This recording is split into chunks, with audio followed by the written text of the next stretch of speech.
बच्चे आए गांधी स्कूल के और उन्होंने जो 2 गीत गाए उसके अंदर वो प्रस्ताव भी अपने आप ही शामिल हो गया।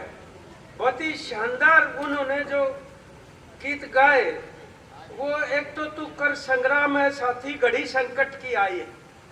तो ये संकट जो वहां साम्राज्यवाद मुर्दाबाद लिखा हुआ है, ये दुश्मन तब भी साम्राज्यवाद था, अब भी साम्राज्यवाद है। तो भगत सिंह और हमारे जो शहीद हैं और जो आजादी के अंदर जिन्होंने कुर्बानियां दी, जिन मूल्यों के लिए और जिन विचारों के लिए, आज भी वो प्रासंगिक हैं। ये डॉक्टर साहब ने भी यहाँ बोलते हुए रखा। और वो जो तुकर संग्राम है साथी, ये हमारी लेखिका हैं डॉक्टर मंजीत राठी जी, उनका लिखा हुआ गीत है ये। आज वो हमारे बीच में आ नहीं पाई क्योंकि अस्वस्थ हैं, जल्दी स्वस्थ होंगी ऐसी हम कामना करते हैं। लेकिन बड़ा शानदार जो संदेश है उस गीत में कि वो कह रही है कि सबसे कमजोर की धड़कन जहां देती सुनाई है वो आजादी होती है।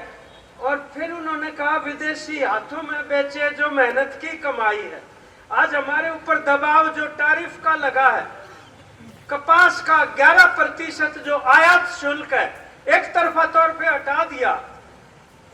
3 महीने में सिर्फ 767 किसान खुदकुशी कर गए। महाराष्ट्र के अकेले शुरू के जो 3 महीने जनवरी फरवरी मार्च कपास उत्पादक है। इसके बावजूद भी जिस तरह अमेरिका के दबाव में ये, और उसके बावजूद भी वो कहते हैं और भी हटाओ, ये हिंदुस्तान की मार्केट में हम अपना माल बेचेंगे।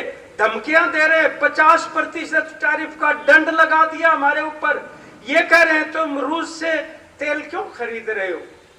भारत सरकार कहती है कि हमें सस्ता मिलता है, हमारी मर्जी होगी वहां से खरीदेंगे। हम तो ये जरूर कह सकते हैं कि जब रूस सस्ता तेल दे रहा है तो लोगों को सस्ता पेट्रोल डीजल क्यों नहीं मिलता। लेकिन अमेरिका कौन है जो ये बताएगा हिंदुस्तान को। ये वही साम्राज्यवाद है। ऐसे ही बच्चों ने नहीं लिख रखा। और इन्होंने ये जो नारा लगाया था शुरू में इनकलाब जिंदाबाद का, वो हमें उसके विचार को समझने की जरूरत है। हम कहते हैं शहीदों तुम्हारे सोच को, तुम शहीदों तुम्हारी सोच पे पैरा देंगे ठोक के तो पैरा जब देंगे ना जब उस सोच का जानकारी होगी हमें कि शहीदों की सोच क्या थी।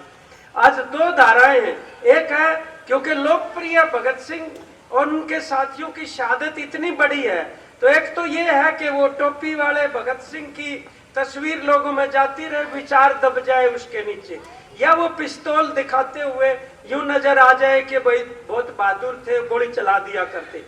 ये भगत सिंह की जो सही छवि है वो ये नहीं है। सही छवि है उनका इनकलाब का जो विचारधारा है, जिसके अंदर ये जात पात, छुआछूत, लिंग भेद आदमी औरत का, और ये सांप्रदायिकता जो जिस तरह से हिंदू मुसलमान करके देश को 1857 का भी गीत साथी ने सुना है राजेश ने। ये मेवात हमारे यहाँ है। वो 1857 में जिस तरह एकता हुई थी हिंदू मुस्लिम की, उसके बाद उसको तो दबा दिया अंग्रेजों ने। आखिर में उन्होंने ये संकल्प ले लिया कि इनकी एकता नहीं होने देनी। हिंदुस्तान में 90 साल और राज करा। और आज भी न केवल हमारे जो राज करने वाले शासक हैं, बल्कि साम्राज्यवाद फिर से ये चाहता है कि हिंदुस्तानी आपस में लड़ते रहें, उनके ऊपर हमले करते रहो। और जो डॉक्टर साहब ने बताई थी समाजवाद और हमारा धर्म निरपेक्षता, वो दोनों शब्द संविधान में ऊपर लिखे हुए हैं। जो मुखड़ा है संविधान का प्रियम्बल, आज का शासक दल आरएसएस ये कह रहा है ये दोनों शब्द हटा दो। उनका इतनी भी सुहान नहीं कि संविधान के अंदर समाजवाद और हमारी धर्म निरपेक्षता के शब्द वहां रहे। तो ये इतिहास से और आजादी की लड़ाई से उभरे हुए हैं। तो हमें ये संदेश लेने की जरूरत है कि आज भी अपनी आजादी और संप्रभुता को हम ये संकल्प लेते हैं और जो लोगों के अधिकारों के ऊपर जिस तरीके से लाठी गोली से दबाने की कोशिश हो रही है, जैसे कि लद्दाख के अंदर भी हुई, वो भी रुकनी चाहिए। और अगर ट्रंप नोबेल प्राइज चाहता है तो इजराइल का क्यों समर्थन कर रहा है, जिसने 62,000 निर्दोष लोगों का गाजा के अंदर कत्ल किया। सेकेंड वर्ल्ड वार के बाद कोई भी इस तरह की बात नहीं सुनी और देखी गई जो आज वहां पे होने लग रही है। बच्चे और महिलाओं को जिस तरह कत्ल किया जा रहा है, रोंगटे खड़े हो जाते हैं।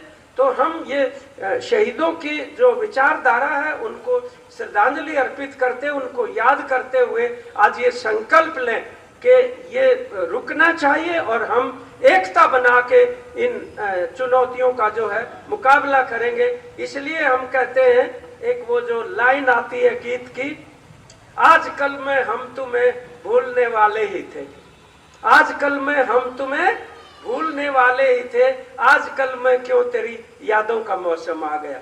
उनको याद आप इसलिए कर रहे हैं कि वो मौसम है आज साम्राज्यवाद और सांप्रदायिकता और फूट परस्त की राजनीति और अपने किसान मजदूर के जो हक हैं उनकी आजीविका को बचाने की उस लड़ाई को मजबूत करते हुए अपनी एकता को बनाएंगे।